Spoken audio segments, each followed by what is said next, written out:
So hello everyone and I welcome you all to NEET rank plus channel. आप अपनी NEET की 2025 की तैयारी स्टार्ट करने से पहले इस वीडियो को पूरा जरूर देख लेना, बिकॉज मैं ये मानता हूं कि जब भी आप अपनी तैयारी स्टार्ट कर रहे हैं आपको एक अपने पास एक मैप होना चाहिए, है ना। और वो मैप क्या होता है, हमारे पास सिलेबस होता है। सिलेबस से बहुत जल्दी आप क्विकली रिवाइज भी कर सकते हैं। कितने कितने टॉपिक्स आपको पढ़ने हैं एक चैप्टर में, आप पहले से ये चीज सोच भी सकते हैं कि अच्छा सर ये टॉपिक्स करवाएंगे और इन टॉपिक्स पे मुझे इतने PYQs करने हैं और कौन सा टॉपिक इंपॉर्टेंट रहता है सिलेबस के अकॉर्डिंगली। तो वही आज हम बात करेंगे। तो चलिए आपकी नीट 2025 की जर्नी को हम क्या करते हैं, स्टार्ट करते हैं। इसको हमने घुमा देते हैं और आपकी जर्नी स्टार्ट हो रही है। बट जर्नी स्टार्ट होने से पहले हमें सिलेबस पता होना चाहिए। तो सबसे पहले मैं आपको बता दूं कि हमारा एजेंडा क्या है। एजेंडा अगर देखें सिलेबस किस तरीके से स्प्लिट है, तो सिलेबस में 20 यूनिट्स हैं। 20 यूनिट्स की अगर मैं बात करूं तो क्लास 11th की हमारे पास 10 यूनिट है, 12th की आपके पास 9 यूनिट है और एक्सपेरिमेंट्स की हमारे पास 1 यूनिट है। 9 एक्सपेरिमेंट्स क्लास 11 से, 9 एक्सपेरिमेंट्स आपके क्लास 12 से, तो टोटल 18 एक्सपेरिमेंट्स भी आपको करने हैं। पहले एक्सपेरिमेंट्स के ऊपर क्वेश्चंस आ जाते थे बट एक्सप्लिसिटली कहीं पर कोई सिलेबस में मतलब नहीं लिखा हुआ था। अब की बार सिलेबस में लिखा हुआ है, ठीक है। तो चलिए स्टार्ट करते हैं। मैं यहां पर आपको बेसिकली डिलीटेड सिलेबस भी बताऊंगा और हमारे पास किस तरीके से आपको पढ़ाई करनी चाहिए। तो मैं ये बिलीव करता हूं कि आपको दिमाग में पहले तो ये सेट कर लेना है कि नीट का सिलेबस बहुत ही लिमिटेड है। लिमिटेड सिलेबस को आपको बहुत बारी क्या करना है, रिवाइज करना है। और किस तरीके से रिवाइज करना है, बेसिकली अगर मैंने देखा यूनिट 1 में, तो यूनिट 1 में आप ये नोट डाउन कर लो कि ये 7 पॉइंट आपके पास हैं। इन 7 पॉइंट्स पर आप ये सोचो कि PYQs कैसे आए थे। PYQs चेक करो, 37 ईयर्स के PYQs कैसे हमारे पास हैं, आगे एक्सपेक्टेड कैसे क्वेश्चंस आ सकते हैं। मैंने क्लास में ये सारे के सारे टॉपिक्स वाइज चीजें करवाई है। तो जब भी आप मेरी क्लास अटेंड करते हो आप ये भी देख सकते हो कि सर ने अभी ये टॉपिक करा दिया, फिर ये टॉपिक कराएंगे, है ना। ऑर्डर इधर उधर हो सकता है बेस्ड ऑन कि किस तरीके से स्टूडेंट्स को मुझे एक्सप्लेन करना है, या फिर आप किसी भी जगह से अगर क्लासेस अटेंड कर रहे हैं तो आप इस चीज को इंश्योर करिए कि सारे के सारे टॉपिक्स हो रहे हैं या नहीं हो रहे हैं। अगर नहीं हो रहे तो बिग नो कर दीजिए, वहां पे उसको मत बिल्कुल फॉलो करिए। और हमारे पास आप कर सकते हैं नीट रैंक प्लस चैनल पर। डिलीटेड टॉपिक्स की अगर मैं बात करूं तो डिलीटेड टॉपिक्स आपके कौन कौन से हैं। देखिए चैप्टर 1 तो हमारे पास हट चुका था। इसके अलावा एक्यूरेसी एंड प्रिसीजन यहां से हमारे पास क्या है, हट चुका है इस यूनिट से। इसकी PDF जो है वो आपको मिल जाएगी हमारे टेलीग्राम चैनल पर और टेलीग्राम के अलावा आपको हमारी ऐप पर, तो उससे भी आप इस पूरी PDF को डाउनलोड कर सकते हैं। आगे आते हैं, देखते हैं यूनिट 2 में हमारे पास कौन कौन से टॉपिक्स हैं। तो यूनिट 2 की अगर बात करें काइनेमेटिक्स से, तो काइनेमेटिक्स में देखिए कुछ भी चीज चेंज नहीं हुई है। जो आपका पुराना सिलेबस चलता हुआ आ रहा था वही आपका सिलेबस है। ये सिलेबस क्यों इंपॉर्टेंट है, बिकॉज अगर आप नीट के 37 ईयर्स के क्वेश्चन सॉल्व करेंगे तो आपको ऐसा हो सकता है कि कुछ क्वेश्चंस पुराने सिलेबस के मिल जाए, तो आप आइडेंटिफाई कर पाओगे यार पुराने सिलेबस के अब इंपॉर्टेंट हमारे लिए नहीं है। तो काइनेमेटिक्स के आप पूरे 37 ईयर्स के क्वेश्चन सॉल्व कर सकते हो। कोई भी सिलेबस में हमारे पास चेंज नहीं हुआ है नीट 2025 के लिए। फिर आगे आते हैं, अगर हम देखें लॉज ऑफ मोशन में, तो लॉज ऑफ मोशन में भी कोई भी चेंजेस नहीं है। जो आपका पुराना सिलेबस था वही यहां पर काम करना है, ठीक है। फिर आगे आते हैं हम अपने next work energy and power पे। तो वर्क एनर्जी पावर पे भी आपका कोई भी पॉइंट अगर मैं कहूं यहां पर कोई भी ऐड नहीं हुआ, कोई भी सब्ट्रैक्ट नहीं हुआ, कुछ भी डिलीटेड पोर्शन नहीं है। आपको सारी चीजें पढ़नी है और मैकेनिक्स का बेस यही होता है, kinematics, loss of motion, work energy and power. आपने एक बार ये स्ट्रॉन्ग, मतलब ये 3 पिलर्स अगर आपने एक बार स्ट्रॉन्ग खड़े कर दिए, उसके बाद चीजें बहुत आसान हो जाती है। फिर आपको दिखेगा कुछ टॉपिक्स हमारे पास यहां से रिमूव रहेंगे, जैसे रोटेशनल मोशन से अगर हम देखें तो हमारे पास 11 टॉपिक्स बनते हैं, ठीक है। 11 टॉपिक्स आपको कवर करने, 11 टॉपिक्स की थ्योरी आपको पूरी आनी चाहिए, 11 टॉपिक्स के न्यूमेरिकल्स आपको आने चाहिए, 11 टॉपिक्स के PYQs आने चाहिए, 11 टॉपिक्स के टफ टॉपिक्स आपको आइडेंटिफाई होने चाहिए, यार ये टफ है। और इन टफ टॉपिक्स पे इस तरीके के क्वेश्चंस आते हैं, आपसे कौन सा टाइप का क्वेश्चन सॉल्व नहीं होता है ना, तो वो आपको नोट करना है। डिलीटेड सिलेबस की अगर बात करें रोटेशनल मोशन से, तो आपको मोमेंटम कंजर्वेशन यहां से डिलीटेड है, बट मोमेंटम कंजर्वेशन हमारे पहले ही आ जाती है, तो ये आपको पढ़नी है, ठीक है। फिर अगर बात करें सेंटर ऑफ मास की, जो मोशन रहता है वो आपके पास डिलीटेड है। Centre of mass of uniform road आपके पास डिलीटेड है। बट अगर हम सिलेबस को बहुत ही ध्यान से बारीकी से अगर देखें तो वो ये जो चीज है ना, centre of mass of uniform road, तो ये आपका यहां पर आ गया, centre of mass of a rigid body, तो इसमें ये इंक्लूडेड है। दूसरी बात करते हैं सेंटर ऑफ मास के जो मोशन की बात कर रहे हैं। पहले क्वेश्चन आता था तो आपके पास पहले भी अगर नीट के PYQs हम देखें तो बस ये आता था कि मोशन की वजह से सेंटर ऑफ मास जो है वो चेंज नहीं हो रहा था, अगर कोई एक्सटर्नल फोर्स नहीं लगती। तो वो वाले क्वेश्चंस यहां पे आ सकते हैं अभी भी। तो पीवाईक्यूज करते वक्त आप किसी भी क्वेश्चन को नहीं छोड़ेंगे। एक्सपेक्टेशन की अगर मैं बात करूं तो इन डिलीटेड टॉपिक से क्वेश्चंस आने की एक्सपेक्टेशन बहुत हाई है, तो आप ये मान के चलिए कि यहां पर कोई भी टॉपिक डिलीटेड नहीं है। आप इस पूरे सिलेबस को एक्सेप्टेड कर लीजिए कि आपको पूरा पढ़ना है रोटेशनल मोशन, और 37 ईयर्स के क्वेश्चन जो है वो पूरे के पूरे आपको करने हैं। बेशक आपको डिलीटेड पोर्शन यहां पे दिख रहा है, बट आपको करना है, ठीक है। चलिए बात करते हैं आपके पास यूनिट 6 ग्रेविटेशन पे। तो यहां पर हमारे पास कुछ भी डिलीटेड नहीं हुआ। जियो स्टेशनरी सैटेलाइट एक टॉपिक रहता था, वहां से हटा दिया गया है, बट आपको एनर्जी ऑफ ए सैटेलाइट लिख दिया है। सैटेलाइट लिखने का मतलब क्या है कि बहुत मतलब वास्ट कर दिया। अब आपको ऐसे क्वेश्चन भी पूछ सकता है जो रीसेंट ट्रेंड में अगर जो क्वेश्चन चल रहे हैं, जैसे कोई नई सैटेलाइट अगर लॉन्च होगी उसके बारे में पूछ सकता है आपसे, क्योंकि एग्जामिनर तो वही क्या करता है, नई नई चीजें तो पढ़ता ही रहता होगा, है ना। तो वहां से भी चीजें आ सकती है। तो काफी ओपन कर दिया अब सैटेलाइट का अगर हम पार्ट करें, और सैटेलाइट के ऊपर क्वेश्चंस आ रहे हैं आपके पास, ठीक है। तो हमारे पास बेसिकली ग्रेविटेशन बहुत ही छोटा सा चैप्टर है, 9 टॉपिक्स यहां पे बनते हैं।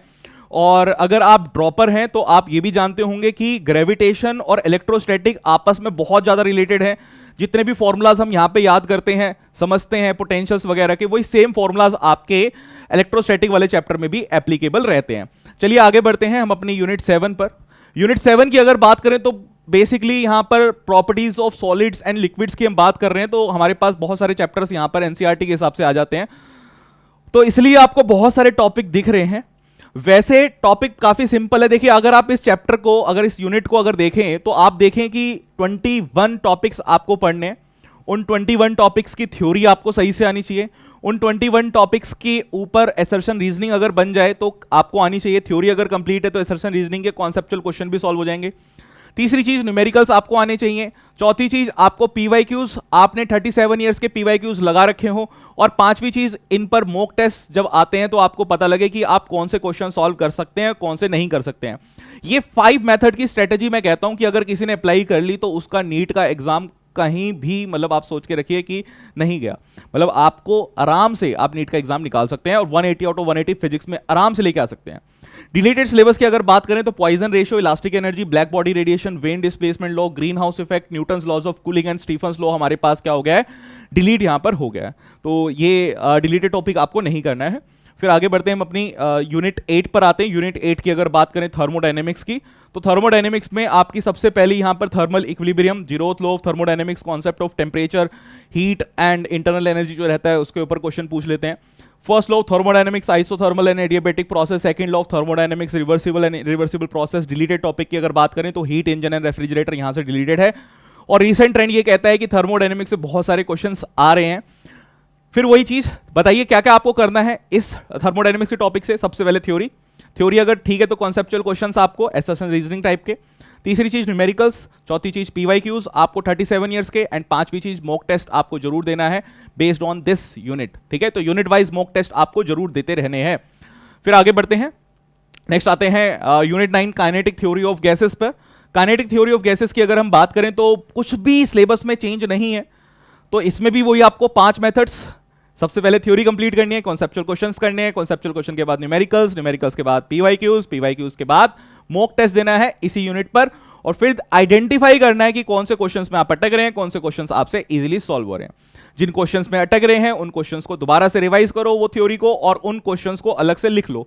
बिकॉज एक बार आप अटक रहे हैं तो हो सकता है कि अगली बार भी अटके, क्योंकि इतने सालों से मैं पढ़ा रहा हूं, मुझे पता है कि एक बच्चा जिस टॉपिक पे अटकता है उस टॉपिक पे दोबारा भी वो अटकता है, ठीक है। चलिए अब आगे आते हैं यूनिट 10 की अगर बात करें। अब हम पहुंच गए लास्ट यूनिट ऑफ क्लास 11 जो हमारे पास है, यूनिट 10 ऑसिलेशन एंड वेव। इसमें से कुछ टॉपिक्स हमारे पास रिलेटेड हुए हैं, बहुत ही शानदार चैप्टर है। इस चैप्टर के मैं यूजेस आपको बता रहा हूं कि अगर यहां से डायरेक्टली क्वेश्चन नहीं आता है तो कहीं और से घुमा फिरा के क्वेश्चन आपसे पूछ सकता है। ये चैप्टर आपको बिल्कुल नहीं छोड़ना है, डायरेक्ट क्वेश्चंस आते हैं। पीवाईक्यूज भी अगर आप उठा के देखेंगे, नीट के 37 ईयर्स के पीवाईक्यूज आपको बहुत सारे क्वेश्चंस यहां से मिलने वाले हैं। डिलीटेड टॉपिक्स की अगर बात करें तो फोर्स एंड डैम्प्ड ऑसिलेशन आपके सिलेबस से हट चुका है, resonance and Doppler effect is not there, ठीक है। तो ये आपको नहीं करने हैं।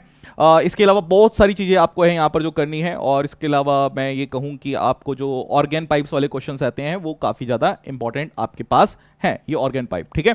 चलिए आगे आते हैं हम अपने, अब देखिए क्लास 11 खत्म, क्लास 12 के टॉपिक पर हम पहुंच गए। तो क्लास 12 के टॉपिक में कौन कौन सी चीजें आपको करनी है, हमारा क्राइटेरिया वही है, 5 स्टेप प्रोसेस चलेगा। सिलेबस आपको नोट डाउन करके रखना है, सिलेबस पढ़ते वक्त आपको देख लेना है कि आपने क्या वो सारे पॉइंट्स की थ्योरी कंप्लीट कर ली है। थ्योरी अगर आपने कंप्लीट कर लिया तो फिर फर्स्ट पॉइंट आपके पास क्या है, आपके पास कॉन्सेप्चुअल क्वेश्चंस थ्योरी कंप्लीट करने के बाद, है ना। कॉन्सेप्चुअल क्वेश्चन आपने कर लिए हैं कि नहीं किए हैं, सबसे इंजीनियरिंग टाइप के जो क्वेश्चंस आ रहे हैं वो किए कि नहीं किए। फिर आपके पास जो प्रीवियस ईयर क्वेश्चंस हैं वो आपको करने हैं, न्यूमेरिकल्स आपको करने हैं, और मॉक टेस्ट आपको देने हैं। मॉक टेस्ट के बाद मॉक टेस्ट को एनालिसिस करना है। चलिए आगे बढ़ते हैं। बट मैं आपको इससे पहले ये बता दूं कि अब नीट 2025 और 26 की अगर आपको तैयारी करनी है तो आप रैंक प्लस परिवार के साथ तैयारी कर सकते हैं। आपको हमारे कोर्सेज के बारे में अगर जानकारी चाहिए तो आप कॉल कर सकते हैं 9116300300 नंबर पर। और इसके अलावा इसी वीडियो के नीचे डिस्क्रिप्शन में एक गूगल फॉर्म दे रखा है, इस गूगल फॉर्म पर जाके भी आप इसको फिल कर दीजिए। बिकॉज जब आप इसे फिल करेंगे तो हमारी टीम आपको कांटेक्ट करेगी। आपको अगर तैयारी करनी है वही मेरे वाले तरीके से 5 स्टेप प्रोसेस अगर आपको फॉलो करना है नीट के एग्जाम के लिए, तो आप इस फॉर्म को अभी फिल कर दीजिए और आप चूज कर सकते हैं मुझको ऐसा मेंटर। तो मैं आपका मेंटर रहूंगा पूरे आपकी जर्नी में। तो फर्स्ट टाइम ये हो रहा है इंडिया में कि टीचर ही आपका मेंटर रहेगा। कोई भी आपको दिक्कत आती है आप मुझसे बात कर सकते हैं। कहीं पर भी आपको अपना बैच चेंज करना है या जो भी मतलब जनरल ऑनलाइन में दिक्कत आती है तो वो आप मेरे से डायरेक्टली कांटेक्ट करें। क्वार्टरली मीटअप आपका होगा पेरेंट्स के साथ, 1-to-1 कनेक्ट, यानी आप और हमारे पेरेंट्स जो रहते हैं ना वो आपस में मिलके बेसिकली हम आपका फीडबैक दे सकते हैं। क्योंकि बहुत ही लिमिटेड बैच है तो पर्सनल अटेंशन आपको बिल्कुल यहां पर मिलेगी, इस चीज की तो मैं इंश्योरिटी ले रहा हूं। तो चलिए अब देखते हैं यूनिट 11 क्लास 12 की अगर बात करें तो ये फर्स्ट यूनिट है। बेसिकली इस यूनिट के अंदर 2 चैप्टर्स यहां पर हैं, इसलिए आपको इतने सारे टॉपिक्स दिख रहे हैं। इसमें से कुछ भी चीज डिलीटेड नहीं है, यानी कि आप नीट 37 ईयर्स के सारे क्वेश्चंस यहां से सॉल्व कर सकते हैं। ठीक है, आगे आते हैं करंट इलेक्ट्रिसिटी। इसमें हमारे पास थोड़ी सी चीजें डिलीटेड है, जैसे कि हम बात करें पोटेंशियोमीटर और कार्बन रेजिस्टर्स, तो इनके क्वेश्चंस को छोड़ के बाकी जितने भी क्वेश्चंस आपको मिलते हैं सारे के सारे क्वेश्चंस सॉल्व कर दीजिए। 37 ईयर्स के पीवाईक्यूज आपको जरूर लगाने हैं, वो 5 स्टेप प्रोसेस आपको जरूर फॉलो करना है, बिकॉज वो नहीं फॉलो करेंगे तो काफी दिक्कत आपको आएगी। फिर आते हैं इसके बाद नेक्स्ट चैप्टर पर। नेक्स्ट यूनिट पे अगर हम बात करें तो हमारे पास है magnetic effects of current and magnetism. इसमें 14 टॉपिक्स आपके पास हैं, 14 के 14 टॉपिक्स की आपको कंप्लीट थ्योरी पढ़नी है। थ्योरी पढ़ने के बाद उनके कॉन्सेप्चुअल क्वेश्चन के बाद न्यूमेरिकल्स के बाद पीवाईक्यूज के बाद आपको मॉक टेस्ट इस पर्टिकुलर यूनिट पे। फिर आइडेंटिफाई करना है कि कौन से टॉपिक आपको समझ में नहीं आए हैं, उनको अलग से लिख देना है, उन टॉपिक्स को, उन क्वेश्चंस को दोबारा से थ्योरी पढ़नी है, टीचर से पूछना है। ये काम आपको हर चैप्टर में करना है। डिलीटेड टॉपिक की अगर बात करें तो ऑस्टेड एक्सपेरिमेंट यहां से डिलीटेड है। अर्थ मैग्नेटिक फील्ड बड़ा टॉपिक था, ऑस्टेड एक्सपेरिमेंट तो छोटा सा है, 2 मिनट 5 मिनट का काम था। साइक्लोट्रॉन आपके पास डिलीटेड है, बेसिकली साइक्लोट्रॉन के क्वेश्चंस घुमा फिरा के दे देता है वो। ठीक है, तो साइक्लोट्रॉन मैं कहता हूं कि आप इसको कर लेना, साइक्लोट्रॉन को मैं अपनी क्लास में तो करवाऊंगा ही। आगे आते हैं नेक्स्ट, अगर हम बात करें अगली यूनिट की, इसमें से कुछ भी डिलीटेड नहीं है। आपके पास यूनिट 14 बेसिकली 2 चैप्टर में से है, आपके पास 14 टॉपिक्स बन रहे हैं, electromagnetic induction and alternating current. तो मैंने क्या कहा है आपको, टॉपिक्स आप देखिए, टॉपिक्स लिमिटेड है कि नहीं है। टॉपिक्स आपके पास लिमिटेड टॉपिक्स हैं। आपके पास अगर नीट के पीवाईक्यूज अगर आप देखें वहां पे भी आपको लिमिटेड नंबर ऑफ क्वेश्चंस मिलेंगे। 37 ईयर से अगर वो क्वेश्चंस आपको दिख रहे हैं तो आप सोच सकते हैं कि अभी भी जब आप उस टाइप के क्वेश्चंस करेंगे या आपके आगे वाले क्वेश्चंस की अगर हम बात करें, सिमिलर टाइप के क्वेश्चंस आपको मिलने वाले हैं। आगे आते हैं हम अपने यूनिट 15 पर। यूनिट 15 की अगर बात करें तो यहाँ पे इलेक्ट्रोमैग्नेटिक वेव्स, इसमें कुछ भी चीज चेंज नहीं हुई, सिर्फ 5 टॉपिक हैं, बहुत ही सिंपल सा चैप्टर है। इवन कई बार ऐसा होता है कि जैसे कि क्रैश कोर्स की अगर हम बात करें एक ही क्लास में आधे घंटे में कवर करवाते हैं, उसके अलावा सारे पीवाईक्यूज के जो वेरिएशंस रहती है वो पीवाईक्यूज भी वेरिएशंस भी हमें एक ही क्लास में खत्म कर देते हैं 1.5 घंटे में। ठीक है, बट नॉर्मल जब क्लासेस चलती हैं तो बहुत सारी चीजें और भी समझानी होती है, तो 5-6 क्लासेस हम लगाते हैं ये 5 टॉपिक भी करवाने के लिए इलेक्ट्रोमैग्नेटिक वेव्स का। चलिए आगे आते हैं नेक्स्ट, अगर हम देखें चैप्टर यूनिट की अगर बात करें, यूनिट 16 हमारे पास है ऑप्टिक्स। तो ऑप्टिक्स में से कुछ भी चीज नहीं हटी है, सब चीज आपको पढ़नी है। ठीक है, छोटे छोटे टॉपिक्स हैं जो आपके पास हटे हैं, मैं वो छोटे छोटे टॉपिक्स आपको बता देता हूं कि कौन सी चीज हटी है। ये रही हमारे पास स्कैटरिंग ऑफ लाइट अगर बात करें, ये आपने क्लास 10th में पढ़ी हुई है, बेसिक आइडिया इसका होना चाहिए, इसलिए मैंने कहा कि कुछ चीज नहीं हटी है। ऑप्टिकल इंस्ट्रूमेंट की अगर बात करें, ह्यूमन आई आप पढ़ते होंगे बायो में, है ना, तो आपको कैसे इमेज फॉर्मेशन होती है क्लास 10th में आपने पढ़ी हुई है, बेसिक आइडिया आपको इसका होना ही चाहिए। करेक्शन ऑफ आई डिफेक्ट की अगर बात करें, क्लास 10th में आपने पढ़ा हुआ है, वो छोटा मोटा आपको आई डिफेक्ट पता होना चाहिए। Resolving power of microscope and astronomical telescope की अगर बात करते हैं तो यही एक छोटा सा फॉर्मूला रहता था, उसको यहां से रिमूव कर दिया है। Combination of lens and mirror की अगर मैं बात करूं तो ये बेसिकली अभी डिबेटेबल टॉपिक हो सकता है, क्योंकि ऐसा मुझे लगता है कि इस टॉपिक पर क्वेश्चन बन सकता है, आ सकता है, तो इस टॉपिक को आपको करना जरूर है। डिस्पर्शन ऑफ लाइट की बात करें, क्लास 10th में आपने पढ़ा हुआ है, छोटी क्लासेस में पढ़ा है, तो ये टॉपिक वो हटाए हैं जो आपने पहले से पढ़े हुए हैं, हो सकता है कि आपको उस टॉपिक पे भी क्वेश्चन डाल दे। ठीक है, तो ये टॉपिक आपको पहले से पता है, तो ऐसा मत सोचना कि यार ये नहीं करना है। फिर अगर बात करें dual nature of radiations and matter की अगर हम बात करें तो हमारे पास 7 टॉपिक यहां पे बनते हैं। डिलीटेड टॉपिक की अगर बात करें तो डेविसन जर्मन एक्सपेरिमेंट यहां पर क्या है वो हटा दिया, छोटा सा एक्सपेरिमेंट था, उसके बारे में भी पहले डाल रखा था कि आपको सिर्फ डिटेल नहीं पढ़नी है, only conclusion should be explain. But बहुत सारे बच्चों के डाउट्स रहते थे जब हम उसे एक्सप्लेन करते थे, बिकॉज सिलेबस में इतना लिखा है, बट जब हम एक्सप्लेन करते थे तो भी बच्चों को क्लियर नहीं होता था। तो अच्छी बात है ये हट चुका है, ठीक है। तो एक टेंशन फ्री आप हो गए हैं। 37 ईयर्स के क्वेश्चंस यहां पे भी आपको करने हैं। अब फिर आगे आते हैं हम, नेक्स्ट हमारे पास है यूनिट 18। बहुत ही स्ट्रॉन्ग इस यूनिट को रखना है, बिकॉज इसमें वेरिएशन आपको बिल्कुल नहीं दिखेगी, बिल्कुल थकेले से क्वेश्चंस आते हैं, वही क्वेश्चंस बार बार रिपीट होते हैं। तो आप ये मान के चलिए कि 11 टॉपिक आपको करने हैं सही से। 2 चैप्टर्स यहां पे आ रहे हैं, एटम्स अलग चैप्टर है एनसीईआरटी के हिसाब से, न्यूक्लियर अलग चैप्टर है, सही से आपको कर लेना है। डिलीटेड सिलेबस की अगर बात करें तो रेडियो एक्टिविटी आपके पास डिलीटेड है, अल्फा बीटा गामा डीके जो रहता था। बट क्लास अगर मैं बात करूं ना, नीट 2024 में इस रेडियो एक्टिविटी पे क्वेश्चन आ गया, तो सोचिए आप। फिर अगर हम बात करें आइसोटोप आइसोबार आइसोटोन की, तो केमिस्ट्री में आप पढ़ते हैं। तो ये बहुत छोटा सा चैप्टर है।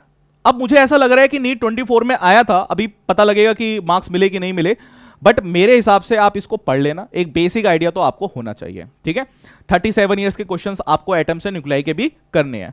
फिर आते हैं हम बात यूनिट 19 की, किंग है ये, इसमें से बहुत क्वेश्चंस आ रहे हैं और रिसेंट ट्रेंड अगर मैं बताऊं तो मतलब आप सोचिए कि 4 क्वेश्चन तो अभी आ गए थे, ठीक है। तो इलेक्ट्रॉनिक डिवाइसेस आपको जरूर करना है, सेमीकंडक्टर बेसिकली आप देख रहे हैं 7 टॉपिक आपको करने हैं। डिलीटेड टॉपिक की अगर बात करें, सिर्फ ट्रांजिस्टर डिलीटेड है, ट्रांजिस्टर बहुत बड़ा टॉपिक था, ये भी डिलीट हो गया, तो आप मानिए कि बहुत अच्छी चीज है। तो ये छोटा चैप्टर है, काफी स्कोरिंग चैप्टर है, इसको आपको कंप्लीट बहुत ही डिटेल में इस चैप्टर को करना है। और मैं तो ये कहता हूं कि अगर आप क्लास 12th के पहले टॉपिक्स करिए, फिर उसके बाद क्लास 11th पे जाइए, अगर नीट 2025 का आपको एग्जाम देना है।